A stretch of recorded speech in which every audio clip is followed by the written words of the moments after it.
नमस्कार, दोपहर समाचार में आपका स्वागत है।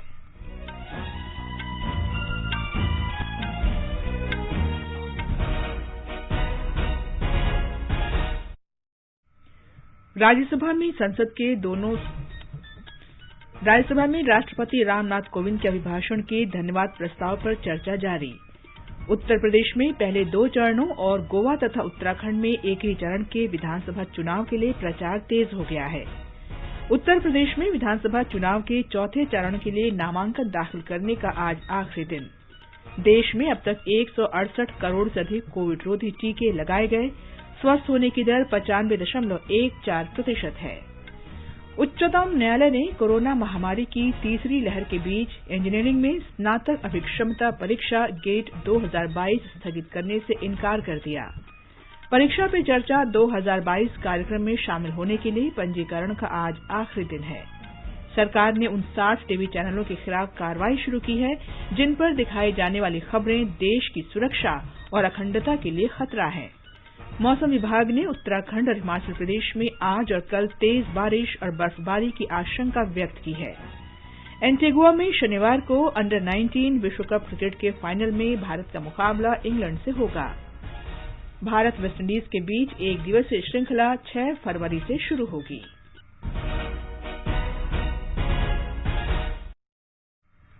दोपहर समाचार में नईम अख्तर के साथ मैं कनकलता। देश के कई हिस्सों में कोरोना संक्रमण तेजी से फैल रहा है। हमारी अपील है कि आप सतर्क रहें और 15 से 18 वर्ष के किशोरों सहित अन्य लोगों के टीकाकरण में मदद करें। कोरोना वायरस के नए स्वरूप ओमिक्रॉन से चिंताएं बढ़ी हैं। सुरक्षित रहने के लिए कृपया 3 आसान उपायों का पालन अवश्य करें।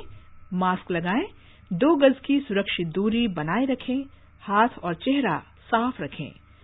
कोविड से संबंधित किसी भी जानकारी और मार्गदर्शन के लिए राष्ट्रीय हेल्पलाइन नंबर 011-2397-8046 और 1075 पर संपर्क करें।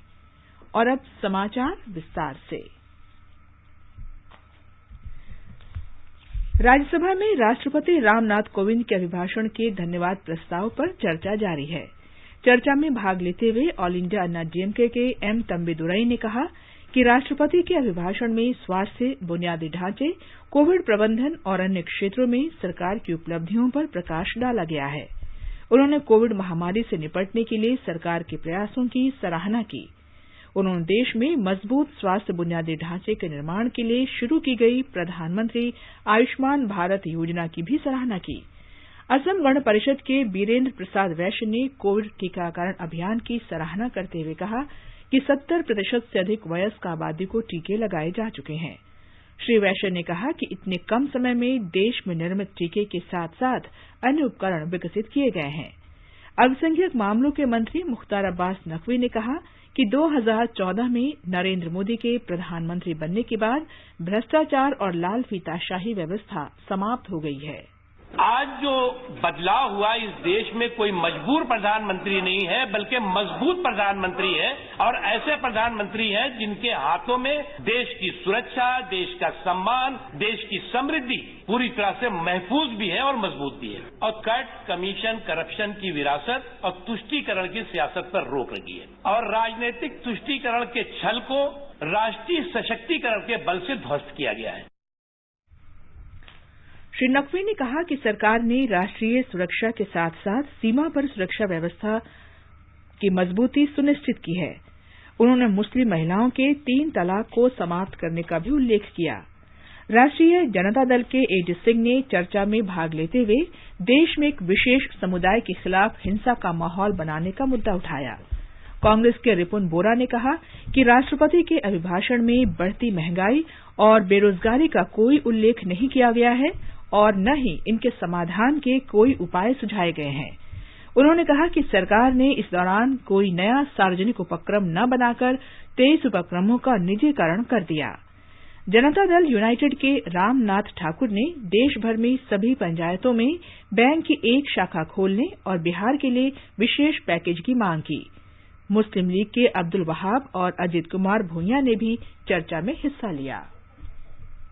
सरकार ने 2 महीने के भीतर उन 60 टीवी चैनलों के खिलाफ कार्रवाई शुरू की है जिन पर दिखाई जाने वाली खबरें देश की सुरक्षा और अखंडता के लिए खतरा हैं। सूचना और प्रसारण राज्य मंत्री एल मुरुगन ने राष्ट्र विरोधी गतिविधियों को बढ़ावा देने वाले समाचार चैनलों के बारे में एक पूरक प्रश्न के जवाब में आज राज्यसभा में ये जानकारी दी। उन्होंने कहा कि जिन चैनलों के खिलाफ कार्रवाई की गई है उनमें यूट्यूब चैनल और फेसबुक अकाउंट्स भी शामिल हैं। Whatever the channel's permission is we are giving, under the security clearance, the channel has to be get security clearance from the Home Ministry. If they get security clearance, we will give. And apart from this, the media one is sub judice matter also. I want to convey this. 60 channels. It is in YouTube channels and Twitter and Facebook account also from the Pakistan channels. 60 channels we blocked for they disturbed the nation's security. Shri Murugan ने बताया कि इन चैनलों के खिलाफ 160 मामले दर्ज किए गए हैं। उन्होंने टीवी चैनल मीडिया वन के खिलाफ की गई कार्रवाई पर कहा कि चैनल को गृह मंत्रालय से सुरक्षा मंजूरी लेनी होगी। सरकार ने कहा है कि उसने उच्चतम न्यायालय के मुख्य न्यायाधीश के नेतृत्व वाले कॉलेजियम को न्यायाधीशों की नियुक्ति में महिलाओं, पिछड़े वर्गों, अनुसूचित जाति और अनुसूचित जनजाति को प्राथमिकता देने के कई बार सुझाव दिए हैं। विधि और न्याय मंत्री किरेन रिजिजू ने आज राज्यसभा में पूरक प्रश्नों के जवाब में ये जानकारी दी। राज्यसभा के सभापति एम वेंकैया नायडू ने कल सदन की कार्यवाही सुचारू रूप से चलने पर संतोष व्यक्त किया है। श्री नायडू ने कहा कि सदन में चर्चा के दौरान सरकार की ओर से उपलब्धियों को उजागर किया गया, जबकि विपक्ष ने उन पर सवाल उठाए। उन्होंने आशा व्यक्त की कि ये भावना इस सत्र के शेष दिनों में भी जारी रहेगी। इससे पहले सभापति ने पेगासस मुद्दे पर चर्चा कराने के लिए कार्यस्थगन संबंधी विपक्ष के नोटिस को खारिज कर दिया। केंद्रीय विधि और न्याय मंत्री किरेन रिजिजू ने कहा है कि कांग्रेस नेता राहुल गांधी को लोकसभा में न्यायपालिका और निर्वाचन आयोग के खिलाफ अपनी टिप्पणियों के लिए तुरंत माफी मांगनी चाहिए। श्री रिजिजू ने कहा कि न्यायपालिका और निर्वाचन आयोग हमारे लोकतंत्र की महत्वपूर्ण संस्थाएं हैं। राहुल गांधी ने जो सवाल किया है इलेक्शन कमीशन और जुडिशरी के ऊपर में जो टिप्पणी की है बहुत ही आपत्तिजनक है। अभी ऐसा नहीं है। मोदी जी के नेतृत्व में देश संविधान के हिसाब से चलते हैं और संवैधानिक व्यवस्था है उसको ठीक तरीके से मान्यता देते हुए चला रहे हैं। लेकिन राहुल गांधी और उनके सोच जो है वो किसी संवैधानिक व्यवस्था को विश्वास नहीं करते हैं, इसलिए वो इस तरह की बातें जो है लोकसभा में उन्होंने कही है। श्री रिजिजू ने कहा कि राहुल गांधी की टिप्पणियां संसदीय कार्यवाही में काला धब्बा मानी जाएंगी, क्योंकि अब तक किसी ने भी भारतीय न्यायपालिका और निर्वाचन आयोग के बारे में सदन में ऐसी टिप्पणी नहीं की है। सरकार के पास देश भर के जिला रोजगार कार्यालयों में स्नातकों के लिए पंजीकरण को अनिवार्य करने का कोई प्रस्ताव नहीं है। श्रम और रोजगार राज्य मंत्री रामेश्वर तेली ने आज राज्यसभा में एक प्रश्न के लिखित उत्तर में ये जानकारी दी। देश के 24 करोड़ 54 लाख से अधिक असंगठित श्रमिकों ने ई श्रम पोर्टल पर पंजीकरण कराया है। श्रम और रोजगार राज्य मंत्री रामेश्वर तेली ने आज राज्यसभा में एक प्रश्न के लिखित उत्तर में ये जानकारी दी। उन्होंने कहा कि पोर्टल का मुख्य उद्देश्य असंगठित श्रमिकों का राष्ट्रीय डेटाबेस तैयार करना है, जिससे लोगों को सामाजिक सुरक्षा और कल्याणकारी योजनाओं का लाभ मिल सके। सभी पंजीकृत असंगठित श्रमिक प्रधानमंत्री सुरक्षा बीमा योजना के अंतर्गत 2 लाख रुपए दुर्घटना बीमा का लाभ पाने के हकदार होंगे। ये समाचार हमारी वेबसाइट newsonair.com/hindi और हमारे mobile app news on AIR पर भी उपलब्ध हैं। सुनो ना, हाँ? सोच रहा हूँ अपना बिजनेस क्यों न बढ़ा लूं। तो रोका किसने है? हाँ? रोका तो किसी ने नहीं, पर समझ नहीं आ रहा कि मदद किससे मांगूं। मुझसे। तुमसे? तो अच्छा बताओ फिर। आकाशवाणी है ना, मैंने सुना है उसका नेटवर्क देश भर में फैला है। पर उससे मेरा क्या फायदा? देखो, फायदा है, जिस शहर में चाहो विज्ञापन की मदद से उपभोक्ताओं तक पहुंच जाओ। पर अब ये भी तो बता दो कि आकाशवाणी से संपर्क कैसे करूं? बहुत आसान है, मैं बताती हूँ। नंबर नोट करो, 870-001-4242। ओ 870-001-4242। लो अभी फोन लगाता हूँ 870-001-4242 पर।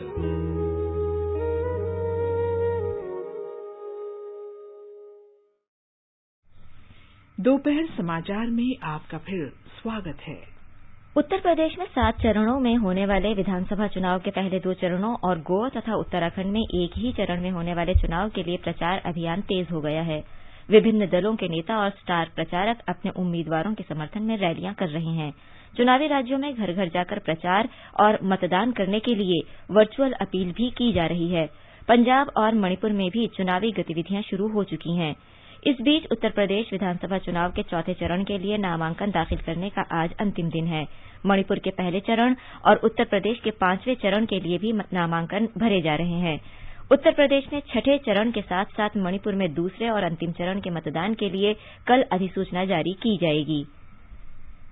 उत्तर प्रदेश के उप मुख्यमंत्री और भारतीय जनता पार्टी के उम्मीदवार केशव प्रसाद मौर्य ने आज कौशाम्बी की सिराथू विधानसभा सीट से पर्चा भरा। इस अवसर पर भाजपा के राष्ट्रीय अध्यक्ष जगत प्रकाश नड्डा और पार्टी के कई अन्य नेता भी उपस्थित थे। सिराथू विधानसभा सीट के लिए राज्य में 5वें चरण के तहत मतदान होगा। इस बीच मुख्यमंत्री योगी आदित्यनाथ ने आज एक संवाददाता सम्मेलन में अपनी सरकार के पिछले 5 वर्ष की उपलब्धियों के बारे में विस्तार से बताया। गोवा विधानसभा चुनाव में राजनीतिक परिदृश्य 2017 के चुनाव से एकदम भिन्न है। पिछले 5 वर्ष में 40 सीटों की विधानसभा के 24 विधायकों ने पाले बदले हैं। हमारे संवाददाता ने खबर दी है कि इस बार 301 उम्मीदवार मैदान में हैं। भारतीय जनता पार्टी पहली बार सभी 40 सीटों पर चुनाव लड़ रही है। कांग्रेस ने 37 सीटों पर उम्मीदवार खड़ा किया है, जबकि पार्टी ने अपने गठबंधन दल गोवा फॉरवर्ड पार्टी को 3 सीट दिया है। तृणमूल कांग्रेस पहली बार गोवा विधानसभा चुनाव लड़ रही है। टीएमसी के 26 उम्मीदवारों के चुनावी किस्मत का इस बार फैसला होगा। टीएमसी ने महाराष्ट्रवादी गोमांतक पार्टी से गठबंधन किया है। आम आदमी पार्टी ने 39 उम्मीदवारों को टिकट दिया है। एनसीपी का शिवसेना के साथ राजनीतिक तालमेल है। एनसीपी के 12 और शिवसेना के 11 उम्मीदवार चुनाव लड़ रहे हैं। 82 निर्दलीय उम्मीदवार भी चुनाव मैदान में हैं। आकाशवाणी समाचार के लिए पणजी गोवा से कृष्ण कुमार लाल। गोवा में विधानसभा चुनाव के मद्देनजर 12 फरवरी शाम 5 बजे से 14 और 15 फरवरी की मध्यरात्रि तक शराब की बिक्री पर प्रतिबंध रहेगा। इस दौरान राज्य में शराब लाने और ले जाने पर भी प्रतिबंध होगा। ये रोक 10 मार्च को मतगणना के दिन भी लागू रहेगी। आगे बढ़ने से पहले मुख्य समाचारों पर एक नजर। संसद में दोनों सदनों में राष्ट्रपति रामनाथ कोविंद के अभिभाषण के धन्यवाद प्रस्ताव पर राज्यसभा में चर्चा जारी। उत्तर प्रदेश में पहले 2 चरणों और गोवा तथा उत्तराखंड में एक ही चरण के विधानसभा चुनाव के लिए प्रचार तेज हो गया है।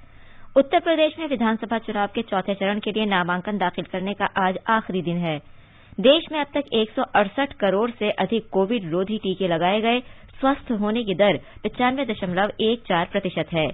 उच्चतम न्यायालय ने कोरोना महामारी की तीसरी लहर के बीच इंजीनियरिंग में स्नातक अभिक्षमता परीक्षा गेट 2022 स्थगित करने से इनकार कर दिया। परीक्षा पे चर्चा 2022 कार्यक्रम में शामिल होने के लिए पंजीकरण का आज आखिरी दिन है।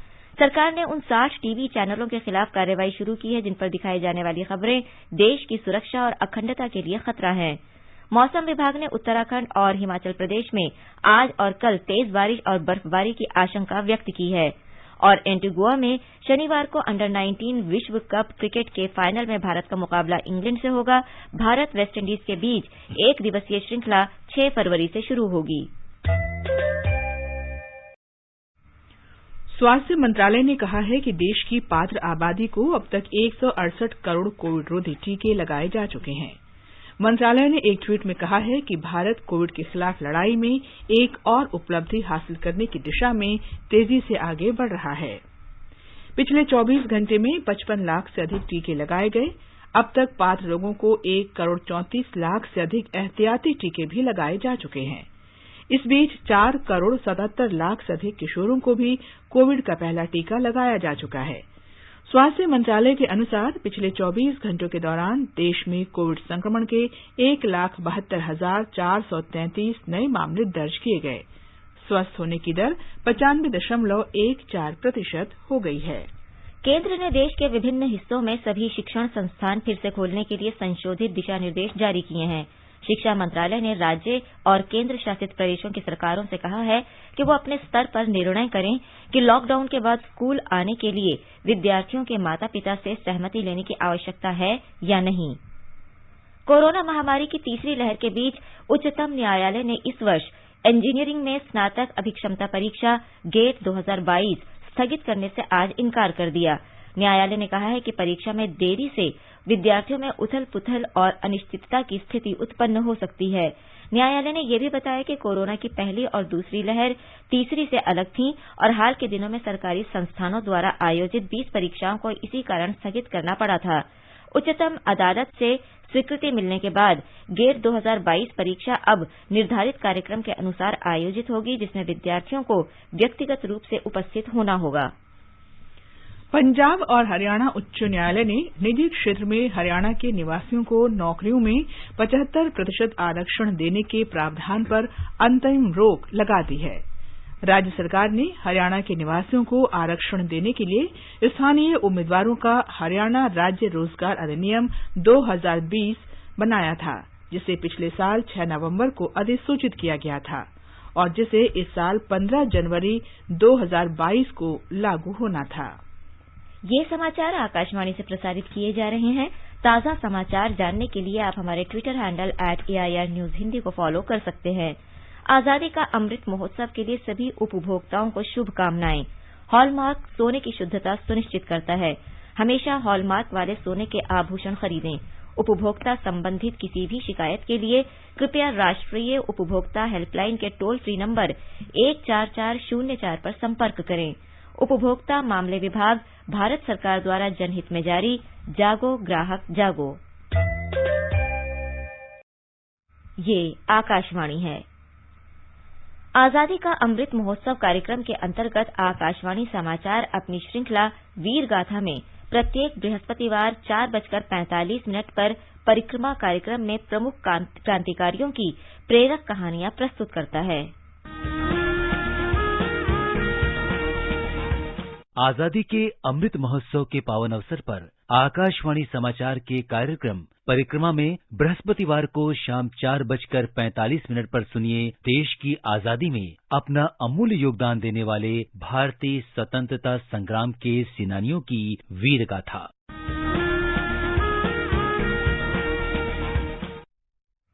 आजादी का अमृत महोत्सव के अंतर्गत आइए अब सुनते हैं आकाशवाणी की विशेष प्रस्तुति आजादी का सफर। आजादी का अमृत महोत्सव।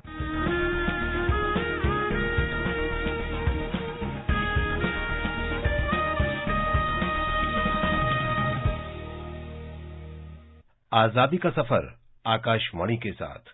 भारत का गौरवशाली स्वतंत्रता संग्राम आधुनिक विश्व के महानतम संघर्षों में से एक है। आकाशवाणी समाचार आपके लिए प्रतिदिन इस संग्राम की एक झलक लेकर आता है।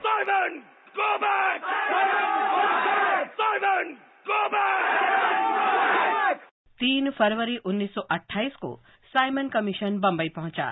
साइमन कमीशन दरअसल भारतीय सांविधिक आयोग था, जिसका गठन 1919 के भारत सरकार अधिनियम के कामकाज पर रिपोर्ट देने के लिए किया गया था। आयोग की इस यात्रा का उद्देश्य ब्रिटिश भारत में संवैधानिक सुधार का अध्ययन करना तथा इस तरह के और सुधारों का सुझाव देना था। जॉन साइमन और क्लेमेंट एटली की संयुक्त अध्यक्षता वाले इस आयोग में 7 सदस्य शामिल थे, जो सभी ब्रिटिश थे। आयोग में एक भी भारतीय को शामिल नहीं किया गया था, इसलिए राष्ट्रीय नेताओं और स्वतंत्रता सेनानियों ने इसका कड़ा विरोध किया। Simon commission! Simon commission! Bharat माता की जय! वंदे मातरम! वंदे मातरम! 1927 में मद्रास में आयोजित भारतीय राष्ट्रीय कांग्रेस के वार्षिक अधिवेशन के दौरान आयोग का बहिष्कार करने का निर्णय लिया गया। आयोग के भारत आगमन पर पूरे देश में हड़ताल की गई। आयोग के गठन की निंदा करने के लिए देश भर में बैठकें भी आयोजित की गईं। आयोग को हर शहर में विरोध का सामना करना पड़ा।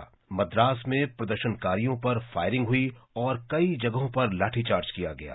केंद्रीय विधानसभा ने बहुमत से निर्णय लिया कि उसका आयोग से कोई लेना देना नहीं होगा। पूरे देश में साइमन वापस जाओ के नारे गूंजने लगे। लखनऊ में गोविंद बल्लभ पंत पुलिस के लाठीचार्ज में घायल हो गए और जीवन भर के लिए अपंग हो गए।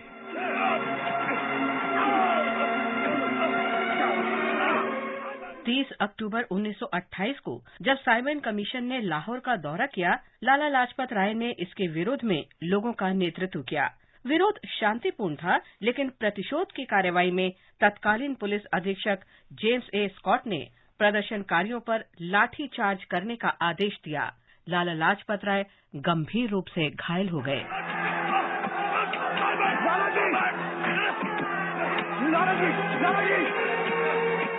इसके बावजूद उन्होंने चिकित्सा सहायता पहुंचने से पहले ही वहां एकत्र लोगों को संबोधित किया और कहा कि उन पर किया गया ये क्रूर प्रहार ब्रिटिश भारत के ताबूत में अंतिम कील साबित होगा। दुर्भाग्य से लाला लाजपत राय का 17 नवंबर 1928 को निधन हो गया। साइमन कमीशन ने 2 खंडों में एक रिपोर्ट प्रकाशित की। इसने भारत में प्रांतीय स्वायत्तता का प्रस्ताव रखा, लेकिन केंद्र में संसदीय जिम्मेदारी का प्रस्ताव खारिज कर दिया। ब्रिटिश सरकार ने भारत में साइमन कमीशन के विरोध को देखा और ये कहकर लोगों को शांत करने की कोशिश की कि भविष्य में इस तरह की किसी भी कवायद में भारतीयों की राय को ध्यान में रखा जाएगा। बाद में ब्रिटिश सरकार ने भारत में संवैधानिक सुधारों पर चर्चा के लिए लंदन में गोलमेज सम्मेलन आयोजित किए।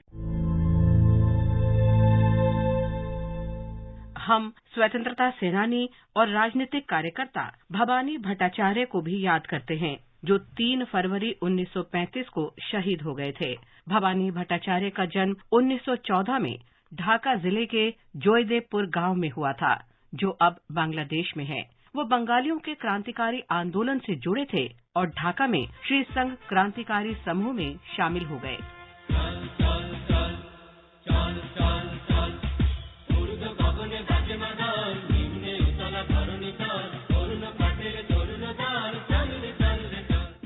उन्नीस 1934 में भवानी प्रसाद ने अपने साथियों रवि रंजन बनर्जी, मनोरंजन बनर्जी और उज्ज्वला मजूमदार के साथ 8 मई 1934 को दार्जिलिंग के लेबोंग रेसकोर्स में बंगाल के दमनकारी राज्यपाल जॉन एंडरसन की हत्या की योजना बनाई। भवानी राज्यपाल से मिलने गए और उन पर गोली चला दी, लेकिन गलती से गोली एक ब्रिटिश महिला को लगी। पुलिस की गोलीबारी में भवानी घायल हो गए, उन्हें गिरफ्तार कर लिया गया और जेल में डाल दिया गया।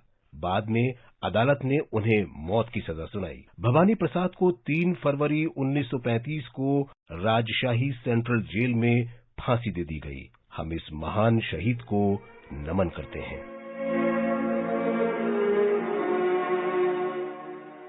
इसके साथ ही आजादी का सफर आकाशवाणी समाचार के संग श्रृंखला का ये अंक समाप्त हुआ। मिलते हैं कल अगली कड़ी में।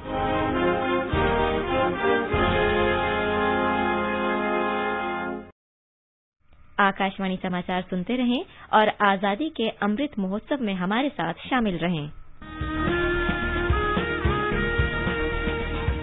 आजादी के 75 वर्षों का पर्व अमृत महोत्सव के पावन अवसर पर आकाशवाणी समाचार लेकर आया है अमृत महोत्सव क्विज। आप भी इस क्विज का हिस्सा बन सकते हैं। हमारे समाचार बुलेटिनों में पूछे गए स्वतंत्रता आंदोलन से जुड़े प्रश्नों का जवाब देकर। आपसे ये सवाल प्रत्येक सोमवार और मंगलवार को सुबह 8 बजे प्रसारित होने वाले बुलेटिन समाचार प्रभात में पूछे जाएंगे। श्रोता email Amrit Mahotsav quiz @prasarabharati.gov.in पर अपने जवाब भेज सकते हैं। आप अपने जवाब व्हाट्सएप नंबर 8826546262 पर भी भेज सकते हैं। विजेता का चुनाव सही जवाबों में से लकी ड्रॉ के माध्यम से होगा और इसकी घोषणा अगले दिन इसी बुलेटिन में की जाएगी। विजेता को प्रमाण पत्र के साथ एक उपहार भी दिया जाएगा। साथ ही विजेता का नाम हमारे ट्विटर हैंडल पर भी फ्लैश होगा। तो आइए मनाएं आजादी के 75 वर्षों का पर्व अमृत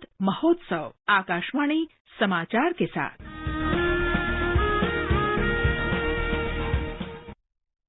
आज का संस्कृति संदेश समर्पित है मशहूर तबला वादक उस्ताद अल्लाह रखा खां को।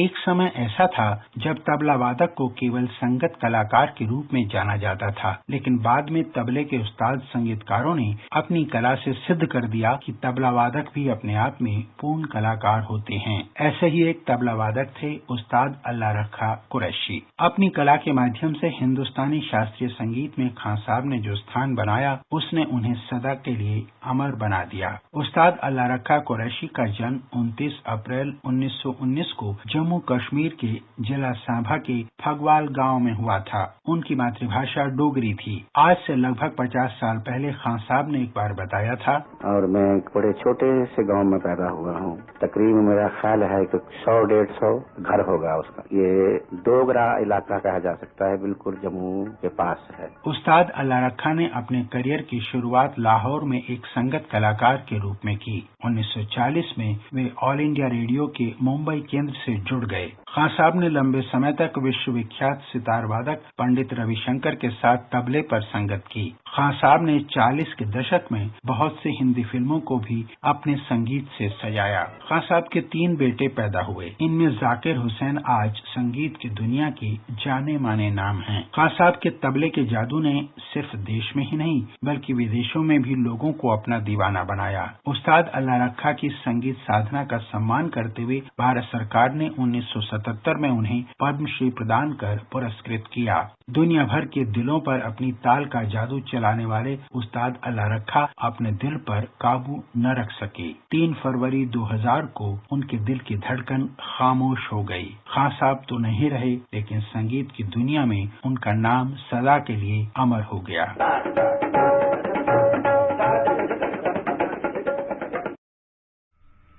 परीक्षा पे चर्चा की 5वीं कड़ी में भाग लेने के लिए पंजीकरण कराने की आज आखिरी तारीख है। परीक्षा पे चर्चा परस्पर संवाद पर आधारित कार्यक्रम है, जिसमें देश विदेश के छात्र, उनके अभिभावक और शिक्षक प्रधानमंत्री नरेंद्र मोदी के साथ परीक्षा के तनाव को दूर करने के तौर तरीकों पर चर्चा करते हैं। पिछले वर्ष की तरह इस वर्ष भी इस कार्यक्रम को ऑनलाइन रखा गया है। कार्यक्रम के लिए 9वीं से 12वीं कक्षा तक के विद्यार्थियों, शिक्षकों और अभिभावकों का चयन ऑनलाइन प्रतियोगिता से किया जाएगा। हिमाचल प्रदेश में शीतलहर तेज हो गई है।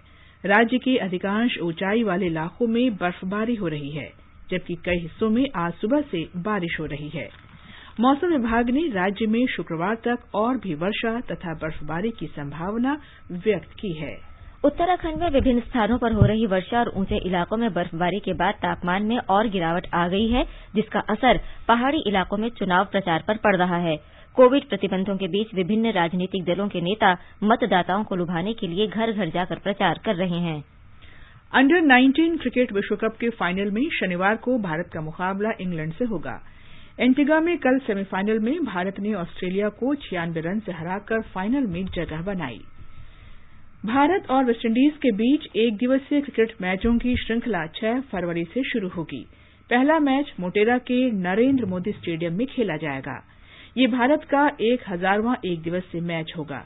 इसके साथ ही ये उपलब्धि हासिल करने वाली भारतीय टीम दुनिया की पहली क्रिकेट टीम होगी। देश विदेश में लोकप्रिय हिंदुस्तानी शास्त्रीय संगीत के महान गायकों में से एक पंडित भीमसेन जोशी की 4 फरवरी को जयंती है। प्रस्तुत है उनके गायन की एक झलक। तुम मेरी राखो राजधरी, तुम मेरी राखो राजधरी,